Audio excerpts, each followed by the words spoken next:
E aí, Monique, agora vai. Opa, tem que ir, né, gente? Por favor. Que isso? Tá me ouvindo bem, Antônio? Tô te ouvindo bem. Que bom, vamos conseguir conversar. É isso aí. As pessoas aí vão voltando aos pouquinhos, que tinham acessado as lives anteriores. Joyce, seja bem-vinda. Tem uma galeria El Peixe aí, seja bem-vindo. Vamos começar então. Vamos começar aqui mais uma live sobre governança corporativa e familiar aplicada às pequenas e médias empresas familiares.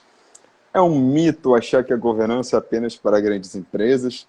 Ela também pode e deve ser implementada por pequenas e grandes empresas. A minha convidada de hoje é a Monique Pereira, membro do Instituto Brasileiro de Governança Corporativa, advogada que trabalha com proteção patrimonial e holding. Monique, muito obrigado por aceitar o convite e seja muito bem-vinda. Antônio, muito obrigada, eu que agradeço. Boa noite a todos. Obrigada pela presença de vocês. E para mim é sempre uma honra conversar sobre esse tema que me encanta, né, todos os dias, que é sobre empresas familiares. Vamos lá deixar umas dicas boas para eles aí, né, Antônio? Isso, com certeza. Monique, pela minha experiência, eu percebo que quando eu falo sobre empresas familiares, algumas pessoas já criam um estereótipo dizendo que isso é coisa de grande empresa. Qualquer assunto praticamente que eu fale sobre empresa familiar, as pessoas já acham que eu estou falando de grandes empresas. Como se as pequenas e médias empresas familiares também não, as pequenas e médias empresas não fossem familiares também. Porque essa palavra governança, eu acho que é a que mais impacta, é a Sim. mais diferente, porque na faculdade as pessoas. Eu já vi alguns cursos de graduação com uma matéria optativa de governança, mas eu nunca vi assim uma unanimidade nas instituições de ensino de que governança tem que estar no mesmo nível de matérias como finanças, marketing, gestão de pessoas. Então as pessoas se formam sem saber o que é governança, fazem MBAs, tem vários MBAs aí no mercado sem matérias de governança. Então as pessoas acham que é um bicho de sete cabeças, que isso daí é coisa de multinacional, não é nem de empresa grande brasileira, é de multinacional. É... E tem uma outra coisa, Monique, que é ainda mais assustadora. Eu não sei se isso já aconteceu contigo, Monique, mas já aconteceu comigo, de pessoas nunca terem ouvido falar sobre empresa familiar. Sim. É impressionante. Essas duas palavras, fala empresa familiar, o quê? O que é isso? O que significa isso? Exatamente. Já Não, aconteceu contigo? muitas vezes, e às vezes a gente fala de empresa familiar, as pessoas não sabem, mas elas têm uma empresa familiar, né? Porque se você tem uma empresa com sócios, que são pessoas, já é um negócio familiar, né? E você comentou uma coisa muito bacana aí sobre empresas familiares pequenas, e eu até gostaria de trazer para contexto, porque quando a gente pergunta para alguém que não trabalha com empresa familiar, o que é uma empresa familiar? Você conhece alguma? As pessoas sempre remetem esse termo a pequenos negócios, ao barzinho da esquina, à padaria, à floricultura, né? Elas nunca pensam que uma empresa familiar pode ser uma empresa grande.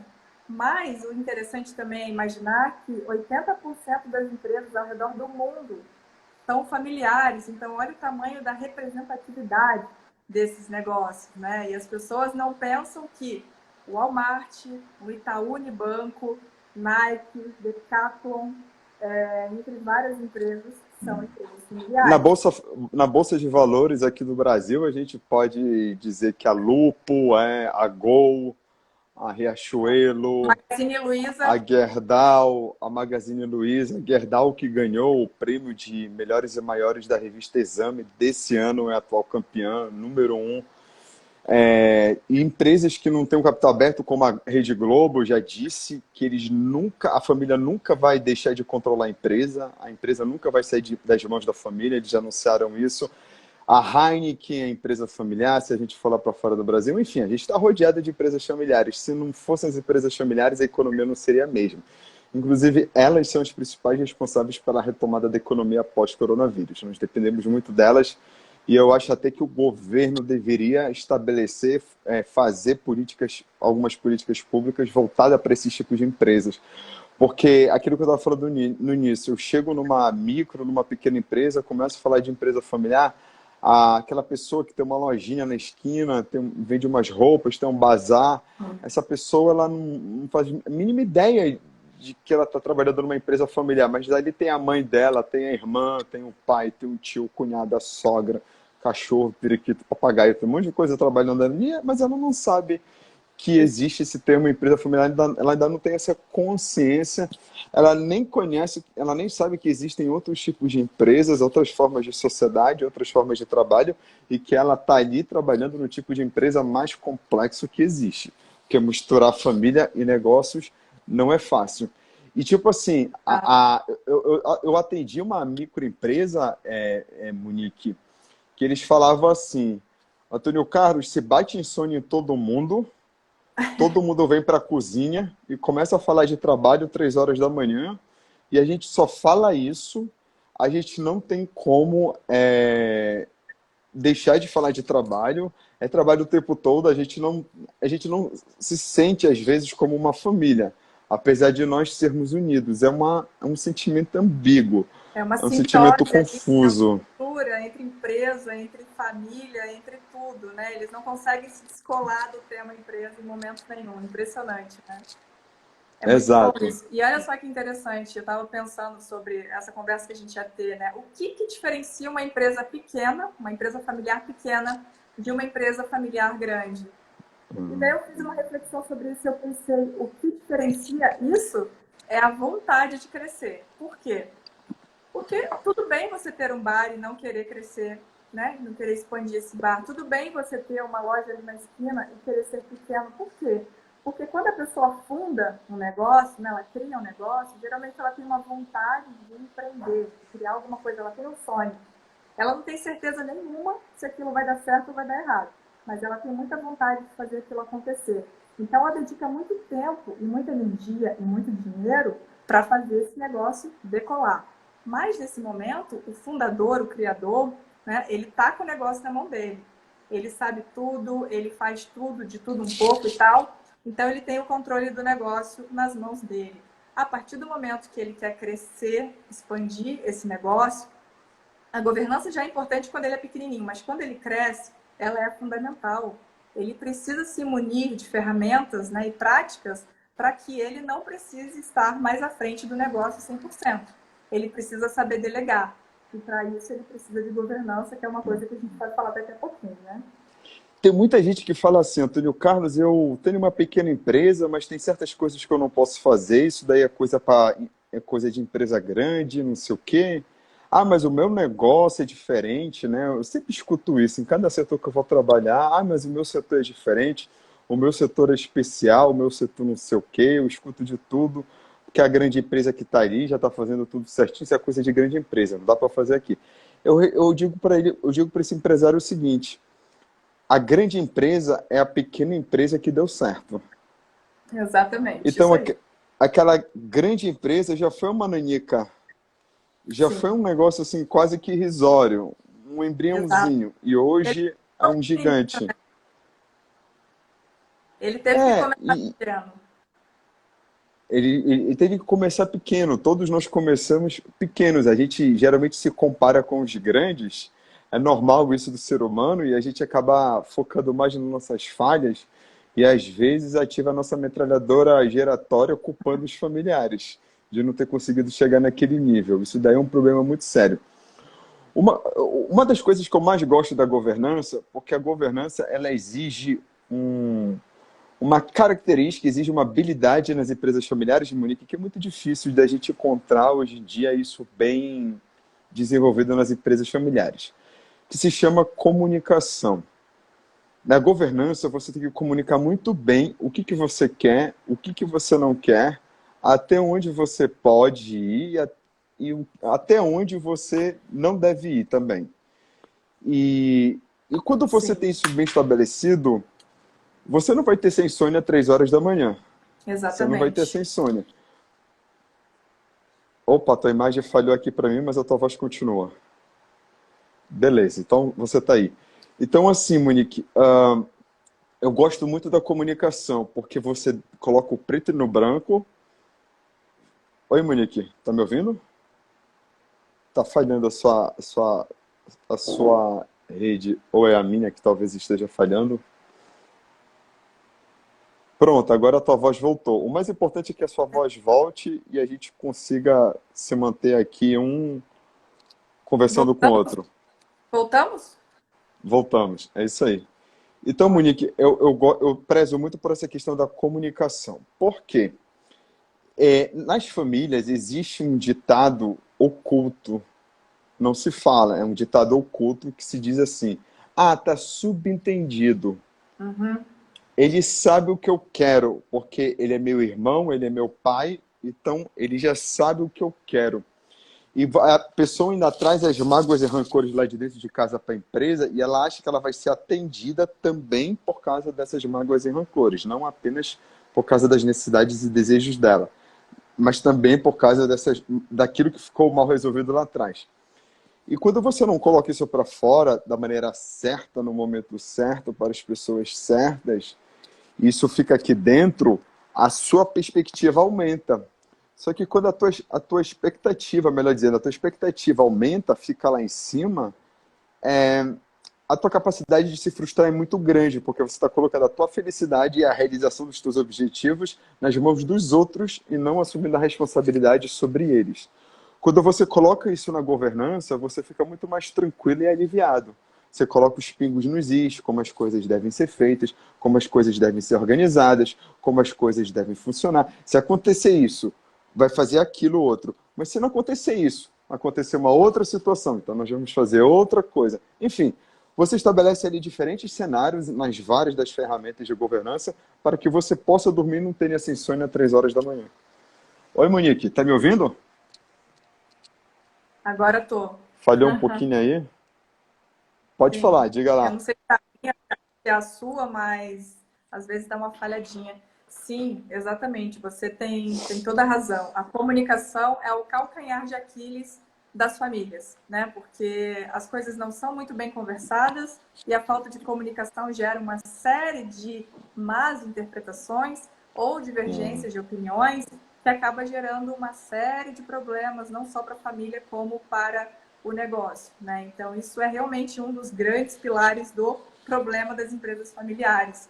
E é interessante a gente falar sobre isso, porque até pensei, separei aqui algumas forças das empresas familiares para comentar com o pessoal. E tem uma questão aqui que eu gostaria de comentar que vai muito nesse sentido, tá? Então, se o pessoal também tiver algumas dicas de forças de empresas que a gente não comente aqui, se vocês puderem comentar, escrever Boa. aqui no chat para a gente, vai ser bem legal. O que eu Fiquem à separei para vontade aí. Monique, rapidinho. Fiquem à Aham. vontade aí para colocar comentários, perguntas. Falem à vontade aí, que esse bate-bola aí não tem que ser somente entre nós dois aqui, mas entre nós dois e vocês. E, pessoal, clique no aviãozinho aqui no cantinho direito inferior do celular. Compartilhe essa live. Eu já estou compartilhando aqui com 3 pessoas para virem assistir. Chamem essas pessoas para virem para cá, tá? E outra coisa, tem um coraçãozinho para vocês que estão nos assistindo, bem aqui no canto inferior do celular, bem aqui no meio da tela de vocês. Para a gente não aparece, Monique, mas para quem está assistindo a gente aparece. Tem um coraçãozinho aí. Clica nesse coraçãozinho aí várias vezes, manda bala nesse coraçãozinho. Não tem limites de cliques para poder ajudar a impulsionar a live no Instagram. É para isso que serve o coraçãozinho. Vai lá, Isso, Monique, manda bala. Johnny, impulsione a gente aí. Bom, algumas forças que eu separei aqui das empresas familiares. Primeiro, marca forte. Por quê? Porque, em geral, as empresas, as famílias, têm atrás do CNPJ delas o sobrenome daquela família, que é super importante para eles. Então, eles trabalham arduamente para que aquela marca seja forte. Outra coisa, compromisso com os valores. Às vezes, gente, os valores não estão escritos na parede, não estão escritos em documentos nenhum, porém, todo mundo conhece os valores daquela família. Se você perguntar para os funcionários, eles conhecem. Então, isso é muito forte em empresa familiar. Pensamento de longo prazo. Ninguém cria uma empresa familiar para quebrar, para dar um calote no mercado amanhã ou depois. Por quê? Porque tem o nome, o sobrenome daquela família, daquela pessoa por trás, importante para eles, né? Resiliência. Essas empresas são muito resilientes. Inclusive, tem casos de clientes meus que vai muito nisso que o Antônio está falando. Eles se chocam, eles batem de frente, eles brigam, eles têm uma série de divergências, mas quando tem um problema, eles se unem tão fortemente para resolver aquele problema que é algo bonito de ver. Então, as empresas são muito resilientes. E o compromisso com o cliente e o zelo pela qualidade de produtos e serviços também é muito forte em empresas familiares. Então, Antônio, você recorda de alguma outra qualidade aí dessa? Sim, eu estava falando de comunicação no início, e eu acho que uma vantagem das empresas familiares é a que a comunicação é direta, sem burocracia. Várias Isso, pessoas da base da pirâmide, do meio da pirâmide, têm acesso direto à diretoria e as decisões são muito mais rápidas. Agora, para mim, a maior vantagem de uma empresa familiar, isso daí eu senti na pele e no coração quando eu trabalhei com a minha família.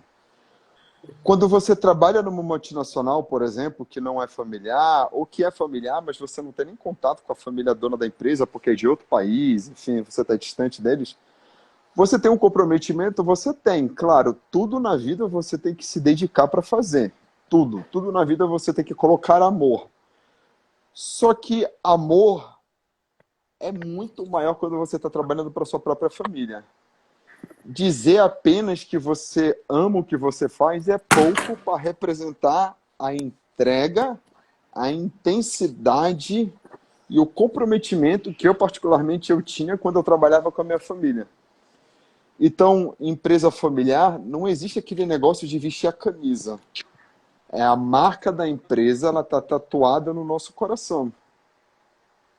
Então, a marca da empresa está tatuada no coração, não é apenas de vestir a camisa. Então, o nível de comprometimento, a intensidade em querer defender o patrimônio, em proteger o patrimônio, em levar o patrimônio para o próximo nível, para mim, essa é a maior vantagem que tem das empresas familiares, é o nível de comprometimento que os familiares que realmente querem trabalhar, aqueles familiares que realmente querem dar um duro no negócio, que eles proporcionam. Então, esse nível de entrega, para mim, é a maior vantagem das empresas familiares. Era uma loucura na época que eu trabalhava com a minha família, eu ficava no horário do almoço, eu ia dia de sábado, se eu tivesse que ficar facilmente além do expediente, eu ficava. E eu fui assim durante longos e longos anos da minha vida, que eu comecei a me envolver com os negócios da minha família quando eu tinha apenas 7 anos de idade, quando eu ia assistir o meu pai dar aulas. Vai te ajeitando aí, Monique, que eu vou falando, fica tranquila.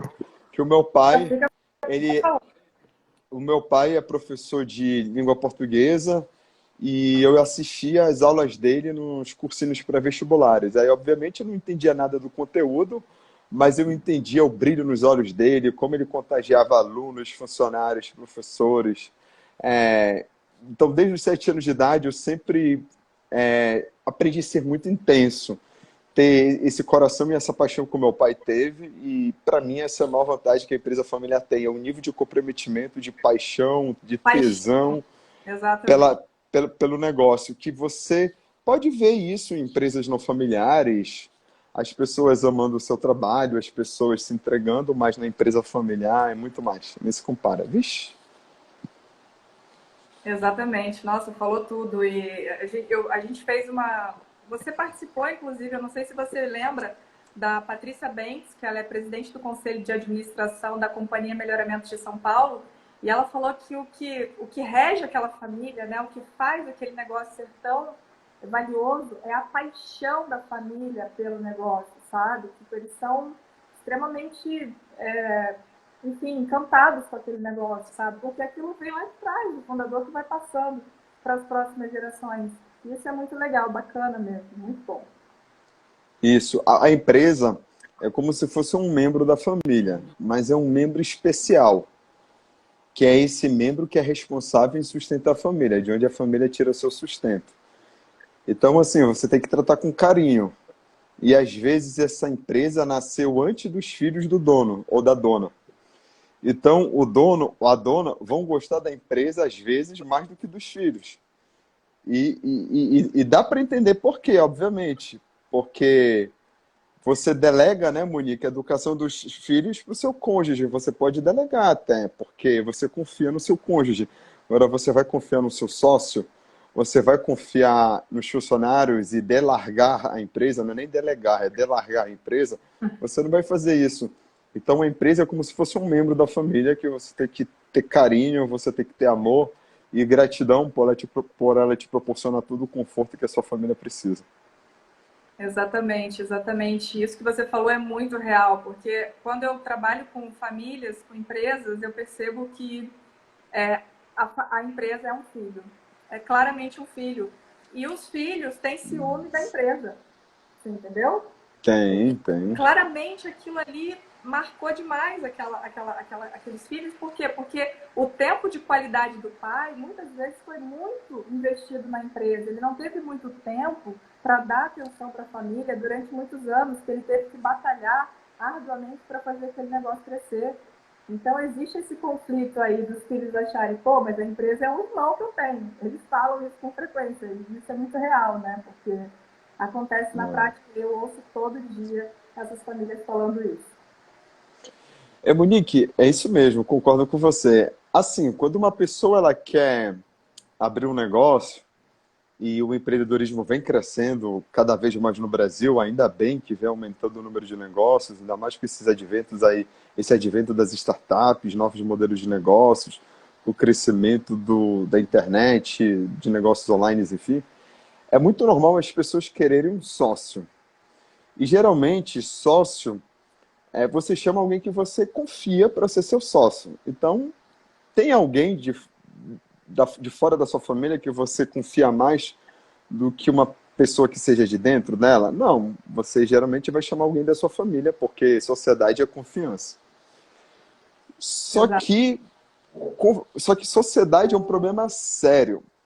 Eu considero particularmente, eu vou falar aqui uma frase que tem muita gente que pode discordar de mim, mas eu acho que sociedade é mais difícil do que casamento. Muita gente diz que é igual, para mim é mais difícil.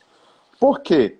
Porque num casamento você tem, ou pelo menos deveria ter, a intimidade de chegar com seu cônjuge e falar o que você quiser. Você deveria ter um bom canal de comunicação com seu marido e com a sua esposa, ter um diálogo aberto, franco e sincero, ser transparente.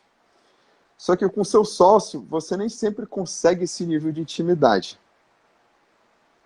Agora, Exato. esse nível de intimidade. Só que tem pessoas que, pelo fato de terem sócios da família, acham que tem intimidade com essa pessoa. E que, pelo fato de ser sócio, já ganhou a intimidade e, mais importante, já ganhou a confiança. Então, quando você tem uma pequena empresa familiar, você tem que estabelecer o seguinte: o verbo no mundo dos negócios não é confiar, é conferir. E você tem que reconquistar a confiança daquela pessoa como sócio, ou como funcionário, ou como executivo. Confiança de casa não se transfere para a empresa. Então, Exato. eu vejo muito isso em pequena empresa familiar, pelo fato das relações serem muito informais, muito mais do que nas grandes, serem muito mais próximas, calorosas. Sim. Você tem que reconquistar a tua confiança do zero e você tem que tomar cuidado com o tipo de sócio que você vai escolher, porque sócio, obviamente, você tem que confiar nele, mas ele tem que ganhar sua confiança e você a dele tem que ser do zero, você tem que conquistar desde o início. E para mim, sociedade é mais difícil do que casamento. Não, você tem toda a razão. Parece que eu tô travada aqui. Eu tô. Tá ouvindo bem aí? Sim, sim. Tá, beleza. Bom, isso até é uma coisa que eu gostaria de dar uma dica aqui para o pessoal, porque assim, as pessoas, a partir do momento que elas criam um negócio, elas já estão trabalhando com a governança. Às vezes a pessoa nem sabe o que é governança.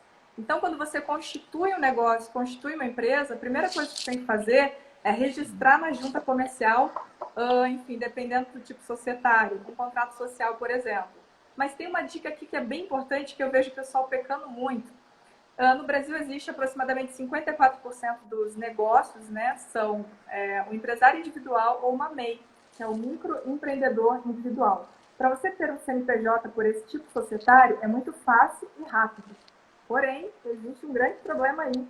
Essas empresas, esses negócios, a responsabilidade dela é ilimitada com a do sócio.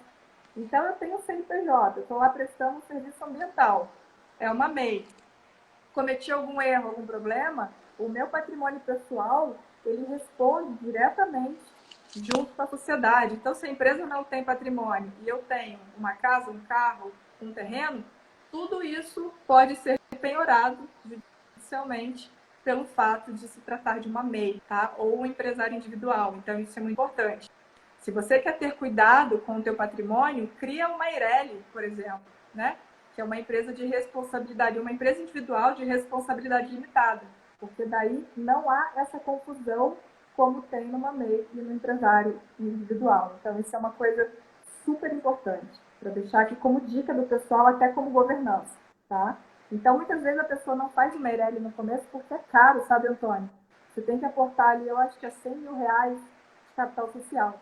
A minha dica seria, então, começa pequenininho, como MEI, e depois faça, se você for sozinho, se você não tiver sócio, faça uma Eireli.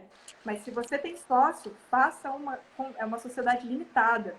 E ali você coloca uma série de regras no contrato social para evitar tudo isso que o Antônio está falando. Conflito e litígio entre sócios é uma das causas da mortalidade das empresas aqui no Brasil. Porque se você não coloca tudo isso no contrato social, algum litígio que você tenha e seu sócio saia da empresa, você tem que pagar para ele à vista. Se a empresa tem dinheiro, ela não vai se descapitalizar se você tiver que tirar lá R$ 100 mil, R$ 200 mil do caixa da sua empresa para pagar. Então, todas essas regras você pode colocar no contrato social e deve. Paga parcelado, né? Porque o negócio não precisa quebrar porque o seu sócio está saindo da empresa, por exemplo. Então, isso é extremamente importante.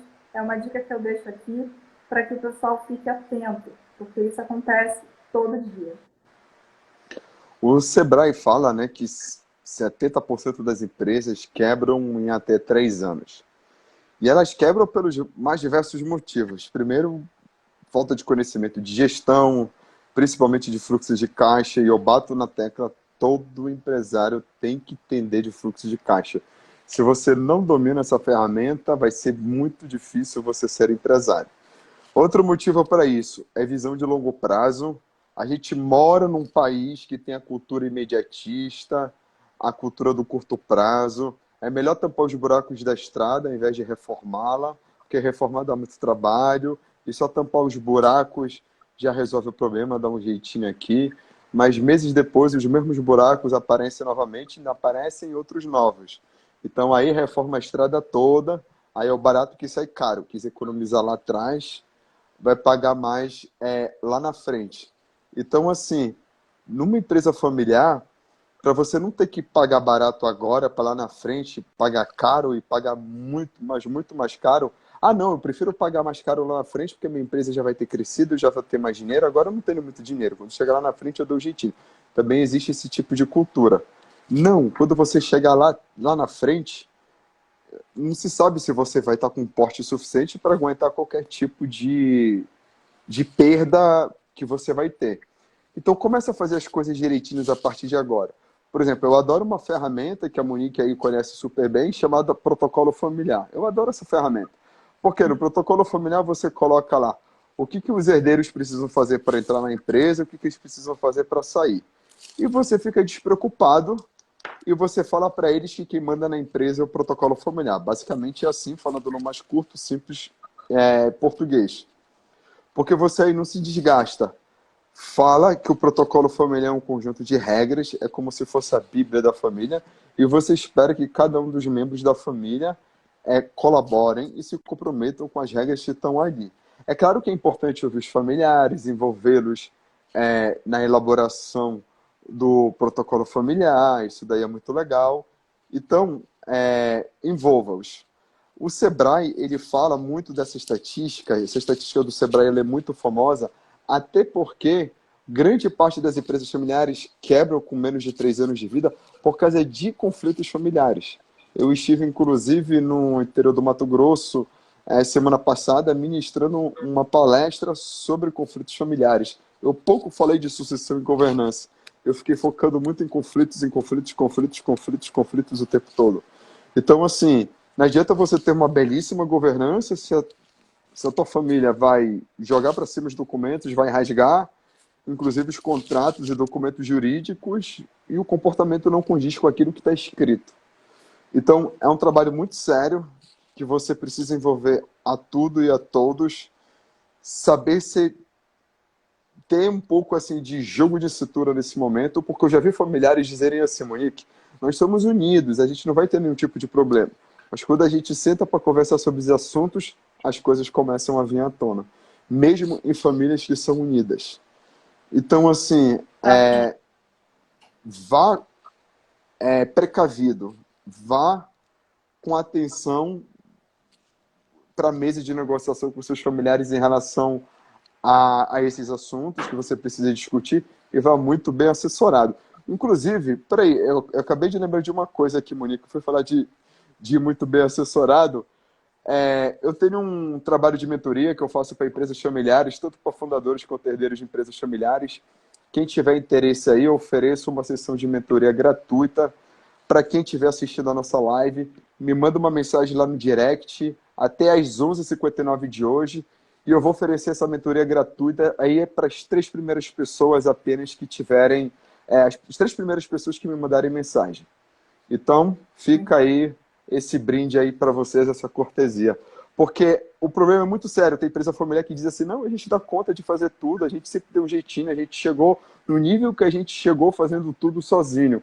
Beleza, mas qual foi o rastro de coisas que você deixou para trás que não foram feitas ou que foram mal feitas? Beleza, existe muita competência de ter chegado no nível que está.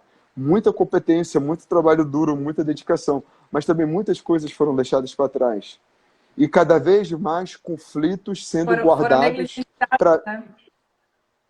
Exato, e muitos conflitos estão prestes a explodir e aparecer a qualquer momento porque essas coisas não foram discutidas lá atrás. Muito interessante. Eu até gostaria de trazer um número aqui. Gente, eu gosto de Ah, trabalhar com números, né? Eu adoro, né, tipo, percentuais para entender aonde a gente está, né? Onde que a gente está situado.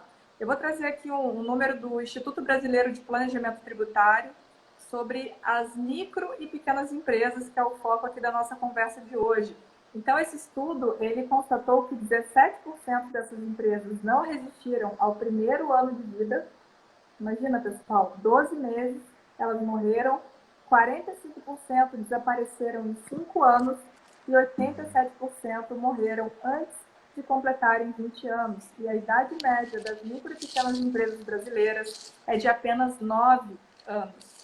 E olha que interessante, dentre as principais causas dessa mortalidade, eu vou elencar algumas aqui para vocês já começarem a entender sobre a questão das ferramentas de governança. 42% foi por falta de planejamento estratégico e informações do mercado. Em geral, uma empresa, você constitui uma empresa e você não faz um plano estratégico de como você quer estar daqui a um ano, se o teu mercado é bom, se o teu ponto é bom, se você tem os clientes certos ali para você atender com o teu produto. Você não analisa se você deveria estar no meio digital, se você deveria estar usando melhor as redes sociais. Então, gente, 42% por falta de planejamento estratégico. 17% por complexidade tributária e burocracias. A gente sabe que isso também é o calcanhar de Aquiles que abala muitas empresas. 15% por dificuldade ao acesso a crédito financeiro. Se você não tem governança, dificilmente você vai conseguir um bom crédito, um bom parcelamento junto aos bancos, porque os bancos ficam inseguros. Se você é todo bagunçado, desorganizado, você é um risco muito grande de inadimplência para o banco, né? 7% por brigas dos familiares e dos sócios, olha, isso a gente encontra ao que o Antônio estava falando, e 5% falência, né? A empresa quebrou ali completamente, não teve muito o que fazer, em geral, por conta da má gestão. Então, veja, pessoal, que isso daqui já dá para a gente o norte de onde está o nosso problema e como a gente pode fazer para essas empresas serem mais longevas. Eu fico realmente muito triste em saber que a idade média das micro e pequenas empresas brasileiras é de apenas 9 anos. É muito baixo, eu sei que teve muita luta ali para fazer aquele negócio acontecer, e ele simplesmente morreu por esses motivos que eu elenquei aqui para vocês. Então é importante essa conversa aqui para que a gente coloque tudo isso em pauta e converse, né? O que a gente pode fazer para que isso não aconteça? A governança, ela é como se fosse um certificado, vamos dizer assim, no mais curto e simples português, porque para falar para pequenas e médias empresas, Monique, a gente tem que falar de uma maneira mais simples possível. Sem A gente dúvida. não, a gente não pode falar como a gente costuma falar para grandes empresas. Não, a pegada é outra. Então, bora falar no mais simples e curto português. A governança, ela é como se fosse, vamos dizer assim, comparando com um certificado de qualidade. Por exemplo, a Monique falou aí que você vai conseguir empréstimos com juros mais baixos. E eu acho que a governança, quando você diz que você está com governança, você tem um status assim no mercado. A tua imagem, a maneira como os stakeholders não, a gente tem que simplificar aqui o linguajar, como eu acabei de falar. Mas os clientes, os fornecedores, os teus parceiros, os sindicatos, as associações de classe, o próprio governo, o banco, cooperativas, qualquer um desses públicos, eles vão te olhar com outros olhos. Nossa, ele tem governança. É difícil uma pequena empresa ter governança, mas essa pequena empresa tem. Olha que legal. Isso é muito legal. E outra coisa, tem pequenas empresas que sonham em ter grandes empresas como clientes. De repente, isso é uma maneira de você se diferenciar do seu concorrente. Porque ter uma grande empresa como cliente não é fácil para uma pequena empresa. Não é fácil, é difícil. Só que é uma maneira de você chamar a atenção da grande empresa. Olha, eu tenho algumas práticas de governança aqui, eu vou colocar em prática tudinho, eu vou fazer as coisas funcionarem. Mas não adianta somente ter os documentos, se quando eu já coloco o primeiro pé dentro do escritório da empresa, a energia é outra. Então, a cultura da tua empresa, ela transparece aquilo que você realmente faz no dia a dia. E dá para perceber logo quando a gente entra numa empresa se ela é realmente organizada ou não. A gente começa a conversar com cada um dos colaboradores, não precisa ver nada. É só conversar com cada um dos colaboradores que a gente já começa a sentir a energia do ambiente. Então, é uma maneira de você se diferenciar. Agora, qual é a maior objeção do pequeno empresário, Monique, para implementar a governança? Ele diz, é muito caro. Eu não tenho condições de contratar uma consultoria para bancar isso.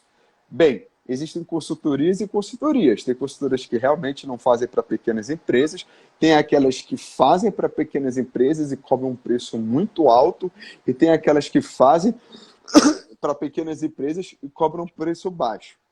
E mesmo que você não queira, mesmo cobrando um preço baixo, fazer consultoria, você pode pegar todo esse conteúdo gratuito aqui que eu e a Monique a gente publica nas redes sociais e você mesmo fazer os seus documentos, você mesmo fazer as suas regras. Você pode fazer um simples código de cultura. Se não sabe fazer um protocolo familiar, se não sabe fazer um acordo de acionistas, se não sabe fazer nada, então faz um simples código de cultura sobre como as coisas devem funcionar na tua empresa. Que a cultura da empresa é o jeitão dela de funcionar. Eu adoro falar sobre cultura.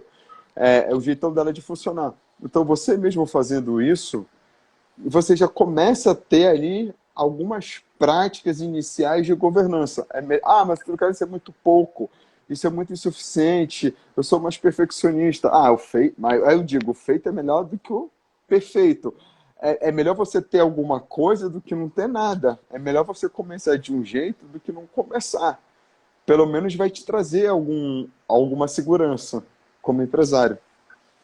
Exatamente, exatamente. E, enfim, eu particularmente, eu acho que o Antônio também é muito assim. Eu gosto muito de colaborar, de compartilhar conhecimento com as pessoas. Às vezes eu não tenho muito tempo para fazer isso assim como a gente está fazendo agora, mas eu vou colocar aqui, gente, algumas ferramentas que eu separei para vocês que toda empresa deveria implementar amanhã, tá? No seu dia a dia, na sua rotina, e que você nem precisa de mim e nem do Antônio. Você pode começar sozinho e pegando os teus amigos e teu time para te ajudar a fazer tudo isso, tá? Então, a primeira coisa seria a elaboração de um planejamento prévio do seu negócio, se você ainda não abriu, estudar mercado, estudar clientes, estudar fornecedores, estudar teu produto, tentar sempre pensar num produto que você esteja no mar azul e não no mar vermelho. Qual que é a diferença disso? Mar azul é um produto que você consegue cobrar um valor maior por ele, porque se você está no mar vermelho, você está vendendo alguma coisa que é como se fosse uma commodity, que todo mundo vende a mesma coisa e você não tem uma boa margem nesse produto. Então, sempre pense em inovar e vender alguma coisa que você possa colocar valor ali. Se o teu negócio já existe, por favor, em janeiro, se você não puder fazer agora em dezembro, em janeiro, você para tudo, para a sua vida, cria um planejamento estratégico para o teu negócio. Você pode fazer sozinho. Pega teus números. Quanto que você faturou esse ano? Ah, sei lá, 1 milhão, tá? Sei lá, 500 mil. Quero faturar 2 milhões em 2022. Como que eu vou fazer isso? Coloca todas essas ideias no papel, pega teu time, chama todo mundo para te ajudar e já começa a implementar essas ideias. Gente, se vocês tirarem tempo para fazer isso, tenho certeza que vocês vão ter um negócio muito mais lucrativo. Você vai me perguntar, dá trabalho fazer isso? Dá, gente, dá trabalho. Meu time que deve estar assistindo aqui, eles sabem, a gente senta aqui por dias e fica criando o nosso planejamento estratégico do nosso negócio. Então, assim, é uma coisa bacana porque ao longo do ano aquilo vai acontecendo. Porque se você não sabe aonde você quer chegar, qualquer caminho serve. Uma outra Doutor dica também. Daniel, seja. Hã? Pedindo, Monique. Doutor Daniel, seja muito bem-vindo. Quem tiver comentários e perguntas aí, pessoal, manda bala, tá bom? Clica aqui no aviãozinho no canto direito inferior, compartilha a live aí com pelo menos 3 amigos seus. São poucas pessoas falando sobre empresas familiares aí na internet. Então vamos compartilhar esse conteúdo, já que tem tanta empresa familiar aí e com pouco conteúdo disponível na internet. Vamos oferecer essa raridade de conteúdo aqui da nossa live para essas empresas familiares. Clica aí no coraçãozinho também para ajudar a impulsionar a live no Instagram. Vai lá, Monique, manda bala.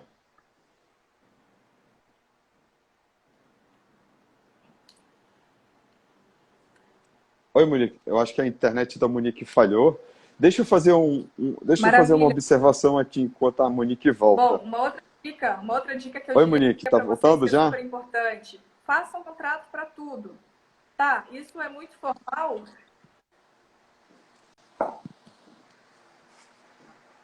Oi, Monique, agora tá, já voltou já, pode continuar. Voltou? Tá. Uma outra dica, gente, importante. Façam contratos com as coisas. Se vocês não puderem fazer um contrato, façam um e-mail. Se você está negociando com alguém, manda um e-mail, deixa isso registrado de alguma forma, porque se amanhã ou depois você tiver um problema, hoje em dia e-mail é utilizado como prova. Então você tem ali uma sustentação para te ajudar num possível litígio, tá? Registros contábeis, fiscais, financeiros, você tem que ter a transparência das informações do seu negócio. Porque se você não sabe se você está tendo lucro ou prejuízo, daí você não sabe se você está pagando para trabalhar. Então você tem que ter uma clareza de como o teu negócio está sendo rentável ou não, tá? Isso é super importante para trazer transparência na tomada de decisão. Gente, isso daí, existem vários programas até gratuitos. Hoje em dia, você pode usar como ferramenta de gestão para o dia a dia do seu negócio. Então, isso é super importante. Outra coisa muito importante, pensar no tipo societário, como eu já conversei com vocês ali em cima, né? Vai ter sócio? Cria uma limitada. Não pega um contrato social, modelo padrão da internet, não. Vale a pena pedir para um advogado colocar umas cláusulas ali, né, mais protetivas. Se o teu sócio venha a falecer, se ele venha a morrer, né, o que você tem que prever ali naquele contrato? Eu tenho que prever como que eu vou apurar os haveres para pagar aqueles herdeiros do meu sócio, né? Eu tenho que prever como que eu vou pagar esses herdeiros. Porque se eu não falo nada no contrato social, eu tenho que pagar à vista. Então, isso é muito importante. Veja de uma forma parcelada para você não quebrar. E caso de separação e divórcio, meu sócio separou, né, divorciou, como é que faz? Também tem que prever o contrato social, isso para que você não tenha nenhum tipo de prejuízo no futuro. Regras de litígios entre sócios. Se os sócios brigarem, se acontecer algum problema, se houver uma ruptura, eu tenho que ter cláusulas ali que me deem proteção. Gente, eu já salvei algumas empresas pequenas por conta de cláusulas que protegiam esses sócios. Teve um caso de sócios que brigaram. Eles realmente caíram nos tapas lá, não tinha mais condições de continuar a sociedade, só que tinha umas cláusulas bem amarradinhas e a gente conseguiu sair desse problema de uma forma mais palpável. E um outro caso de um sócio, eram 3 sócios, um deles estava concorrendo com a empresa. E os outros sócios descobriram, ou seja, uma concorrência muito desleal, né? Porque ele conhecia toda a empresa e estava ali concorrendo. Então, Monique, ah, existe também o seguro como uma ferramenta importante, caso um sócio sim, saia ou venha a falecer, você estabelece um seguro, você ativa ali o seguro e ele indeniza o sócio que está saindo ou a família, né, do sócio que faleceu. Fica essa dica aí também para o pessoal isso. aí da live. Agora, deixa eu falar umas coisas assim bem importantes que você está citando aí. Essa questão, a Ela. primeira ferramenta que você citou foi a questão do planejamento do negócio. Eu costumo muito falar para os meus clientes, para os meus alunos, o Daniel está assistindo aí, a live ele sabe disso. Eu falo para clientes, falo para alunos, eu falo para todo mundo. Nós brasileiros não gostamos de planejar. E isso é até mais fácil de ver em grandes empresas, mas em pequena e média empresa, que espelham mais a realidade brasileira, as empresas e médias familiares são mais o reflexo da cultura brasileira, não existe planejamento.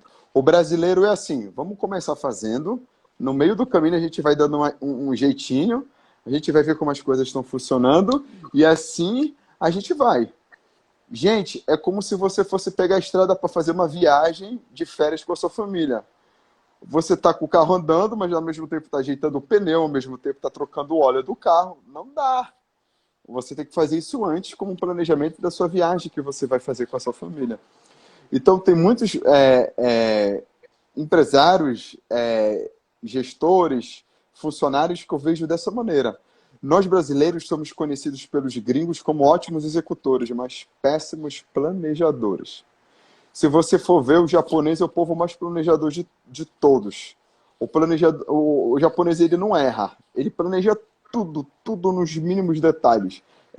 A gente não precisa ser tão perfeccionista quanto o japonês, mas o japonês é perfeccionista, assim, de uma forma absurda, que eles não admitem nenhum tipo de erro. Então, essa questão cultural do brasileiro acaba se refletindo dentro das nossas empresas. Uma outra coisa que eu li aqui que, a, que eu anotei sobre o que a Monique falou, faça contratos. O pequeno e médio empresário ainda vai muito com base na lábia. Eu viajo bastante pelo interior do Brasil e vejo muito empresário dizer assim, o que vale é a palavra da pessoa. Realmente, a palavra ela é muito importante para gerar credibilidade, para te dar um histórico, para mostrar que você é uma pessoa honesta, que as pessoas podem fazer negócio com você. Isso é muito importante. Mas às vezes a palavra ela não é suficiente. No mundo dos negócios, como eu falei, o verbo não é confiar, o verbo é conferir. E o objetivo é você profissionalizar a sua gestão. Não dá para profissionalizar a gestão usando as coisas apenas, fazendo as coisas apenas com base na lábia. O que significa profissionalizar a gestão? Então, Carlos, que diabo é isso de fazer, de profissionalizar a gestão? Profissionalizar a gestão, se implementar ferramentas de gestão na tua empresa que levem a tua empresa para o próximo nível. Profissionalizar a gestão não tem nada a ver em contratar executivos de fora, não tem nada a ver com abrir o capital na bolsa, você se tornar de uma pequena, você deixar de ser uma pequena, média empresa para se tornar uma grande, não tem nada a ver com isso.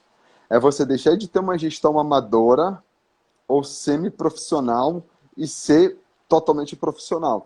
Então você tem que ter um fluxo de caixa, você tem que ter um planejamento estratégico, você tem que ter um plano de marketing, você tem que ter um plano de vendas, no mínimo um script de vendas você tem que ter para sua equipe comercial, você tem que ter uma série de ferramentas de gestão. E a Monique, como ela é advogada, ela traz aí a ferramenta dos contratos. Faça contrato para tudo. Porque o contrato ele vai te proteger, ele vai diminuir os riscos do seu negócio. E você, e tudo isso, a profissionalização da gestão, ela leva a um outro tópico que se chama transparência. Se você tem uma gestão mais profissionalizada, você vai ter uma gestão mais transparente. A tua empresa vai dizer melhor, ela vai dizer com as melhores palavras, ela vai funcionar de uma maneira melhor sobre o que ela está fazendo e sobre o que ela está deixando de fazer. E você vai se blindar em relação a vários tipos de dores de cabeça que você pode ter depois. Muito bom, Antônio. E ó, vejam, tudo isso, gente, que a gente está falando, você pode fazer sozinho. Você não precisa de mim e nem do Antônio. Amanhã você pode fazer. Dá trabalho? Dá trabalho. E a governança é isso. Ela dá um trabalhinho, mas depois você tem uma transparência tão grande no teu negócio que vale a pena todo esse trabalho que você teve no começo. E a governança, ela não vem para burocratizar, como as pessoas sempre falam, né? A governança é uma série de mecanismos e ferramentas e práticas, vamos dizer práticas, né? Porque isso dá um trabalhinho, mas é uma prática, que visa o quê? Aumentar o valor do seu negócio, ela visa mitigar riscos, porque risco é prejuízo, né? Se eu estou fazendo uma... Não, tenho uma transportadora, ocorreu um acidente, né? Se eu não tive todos os cuidados e tal, eu vou ter um prejuízo ali naquele acidente. Então, assim, você poderia ter mitigado esse risco antes, né? Como você poderia ter mitigado? Então, a governança, ela te blinda um pouco para valorizar o seu negócio e evitar que você tenha prejuízo. Porque, gente, numa boa, nenhum empresário perde noites de sono, se dedica muito para não ganhar dinheiro. Vamos ser, né? Vamos ser objetivos aqui. Qualquer atividade empresarial visa lucro. Vocês não são uma instituição de, né, sem fins lucrativos. Não, tem que pensar em ganhar dinheiro também. Então, essas ferramentas que a gente está dando dicas aqui para você potencializar o seu negócio, né? O pequeno e médio empresário, ele tem que ter consciência de que ele está unindo dois mundos totalmente antagônicos em um só. De um lado, nós temos a família, que é um mundo permeado pela confiança, pelo amor, pelo carinho, pela união. E existe um outro mundo, que é a empresa. O mundo empresarial ele é permeado pela competição, pelo poder, pelo dinheiro e por resultados. São dois mundos antagônicos que, quando você junta, você está formando um barril de pólvora prestes a explodir. Para esse barril de pólvora não explodir, você tem que tomar muito cuidado. Muito cuidado. Teve uma vez uma loja de material de construção que me chamou para dar um treinamento de vendas, Monique. Eu adoro falar de vendas também. Eu cheguei lá e falei para eles assim, vem cá, vocês querem aumentar as vendas? Antes de aumentar as vendas, o que vocês acham da gente resolver esse conflito entre vocês dois irmãos? Porque vocês nem se falam e quando se falam ainda brigam na frente dos funcionários. Então, se a gente resolver esse problema de sociedade aqui, a gente pode resolver o problema de vendas. O que vocês acham? Vamos fazer isso? Ou vocês querem ir direto para vendas mesmo? Achando que essa relação de vocês não influencia em nada nas vendas da empresa. Então, assim, questão de família é um reflexo dos negócios. E os resultados que o negócio está te mostrando também são reflexos do que a família traz para dentro do mundo empresarial. Não tem como separar. Por exemplo, a governança ela ajuda muito a separar o que é vida pessoal e profissional. Mas não existe uma linha clara. Daqui para cá, exatamente, vai ser vida pessoal. Daqui para cá, vai ser exatamente vida profissional. Não tem disso. Eu já conheci famílias que elas conseguem misturar muito bem vida pessoal e profissional e não dá briga. E elas gostam e fazem questão de misturar. E elas não veem problema com isso. Beleza, agora tem famílias que isso não funciona. Tem famílias que funcionam somente em algumas exceções. Existem famílias e famílias. E você vai adaptando tudo isso que a gente está falando aqui na live de acordo com as particularidades da sua empresa familiar. Muito bom, Antônio. E eu até separei uma outra dica aqui que eu acho que é de extrema relevância, o pessoal também não faz muito isso, que é a separação patrimonial. Geralmente a empresa está lá pagando conta do colégio do filho, está pagando a conta da casa, está pagando o carro. Gente, isso não pode, isso acontece direto, né? Então, assim, você tem uma empresa, ela tem que pagar as contas dela.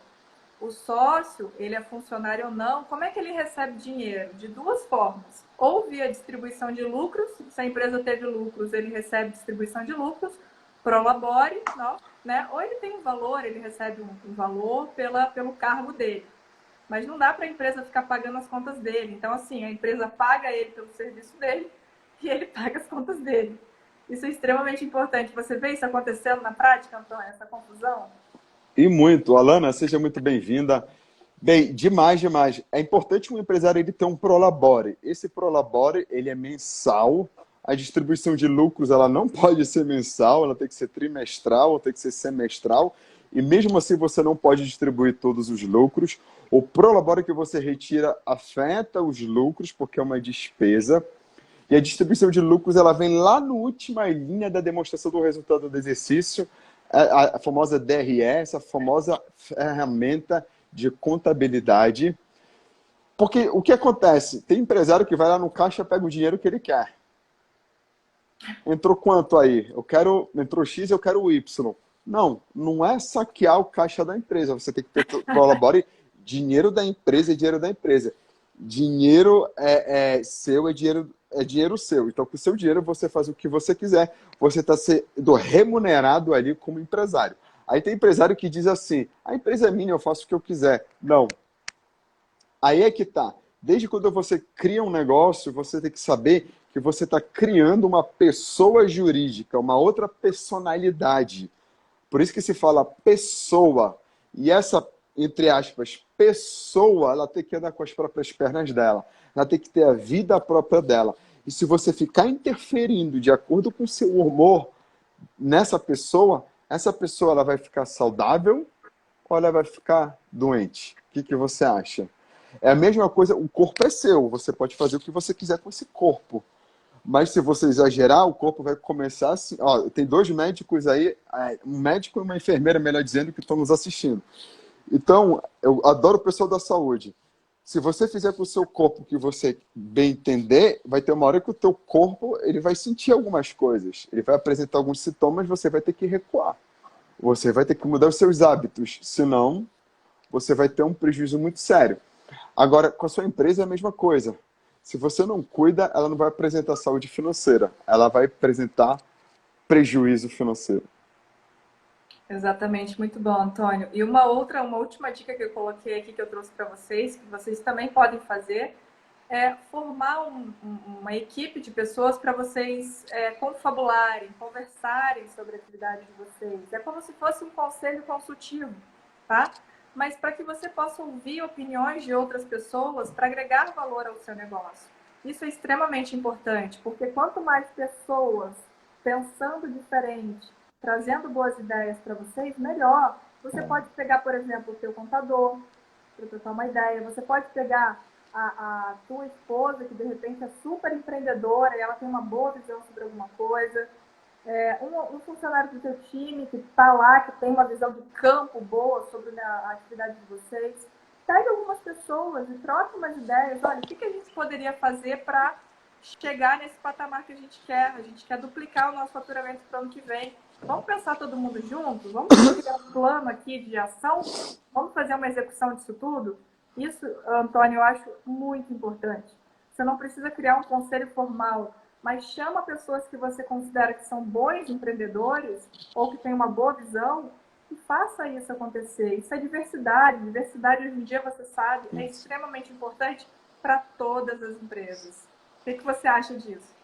Eu estou empolgado com isso que tu falou, porque eu adoro o conselho consultivo, eu adoro a ideia de se implementar um conselho consultivo, seja mensalmente na empresa familiar ou para empresas não familiares também, seja trimestralmente, porque você está trazendo um oxigênio para a empresa, um oxigênio novo, você vai oxigenar a organização, você está trazendo conhecimento novo, está trazendo experiência de pessoas de outros lugares. Só que, de novo, a objeção do pequeno e médio empresário, eu não tenho dinheiro para eu ter o meu conselho consultivo. Você pode fazer o que a Monique já adiantou aí. Convida o teu contador para compor o conselho consultivo. Convida também o teu advogado. Pode ser a tua esposa também. Convida o teu principal cliente, que mais compra de você. Convida também o teu fornecedor, o principal fornecedor da tua pequena empresa, para compor o conselho consultivo. Você não necessariamente precisa pagar para você ter o seu próprio conselho consultivo. No início, você tem esse conselho consultivo de forma gratuita. Aí, aos poucos, ao longo do tempo, você vai ver que existe realmente a necessidade de você pagar algumas pessoas, nem que seja no início por um salário mais baixo, e você faz um acordo lá com a pessoa que você vai aumentando e atrelando a metas que cada membro desse conselho consultivo precisa bater. Bateu uma meta, ajudou com alguma coisa, está aqui um pedaço da tua remuneração. E assim você vai indo aos poucos. Gente, eu falo muito isso nos meus treinamentos e para os meus clientes. No mundo dos negócios, não existe alguma coisa assim que é impossível de eu fazer. Tudo pode ser adaptado. tudo, tudo. Não existe desculpa. Tudo existe solução. Aí, de novo, vem aquela desculpa do empresário, né, Monique? Ah, mas o meu negócio, o meu setor é diferente, Antônio Carlos. É porque tu não entendes, é porque tem algumas particularidades. Gente, eu estou acostumado a trabalhar com diferentes setores, todos os setores a gente arranja soluções, a gente arranja. Eu estou trabalhando com uma empresa agora do agronegócio, os caras lá nunca ouviram falar de fluxo de caixa, nunca ouviram falar de DRE, de balanço patrimonial, eles vão começar a fazer agora isso. Não tem como uma empresa não ter essas ferramentas. Se não Exato. tiver, estão brincando de ser empresário, e isso é muito perigoso, porque você não está protegendo os seus dois maiores patrimônios, que são a família e a empresa. Exatamente. Eu até quero aproveitar essa oportunidade para compartilhar um presente com vocês, que é o seguinte: se vocês têm uma empresa, vocês por acaso sabem se a tua empresa está dando lucro ou prejuízo? Geralmente os empresários não sabem, não têm essa informação tão certa. Sabem analisar o ponto de equilíbrio entre receitas e despesas, por exemplo? Qual o faturamento mínimo que o seu negócio deve ter para lucrar? As pessoas, em geral, não têm. Posso estar enganada aí em relação a vocês, mas isso aqui é uma informação valiosa, né, que vale ouro. Então, depois, se vocês quiserem, me adicionem ou mandem uma mensaginha ali no Instagram, que eu vou mandar um link para vocês baixarem essas 3 planilhas, para vocês terem essas informações aqui no negócio de vocês, sobre o negócio de vocês. Então, eu acho que é um presente bom e se a gente puder ajudar essas empresas a serem mais longevas, essa é a minha missão e acredito que seja a missão do Antônio também. Exatamente. Existe um ditado no mundo dos negócios que diz o seguinte: faturamento é vaidade, lucro é sanidade e caixa é rei.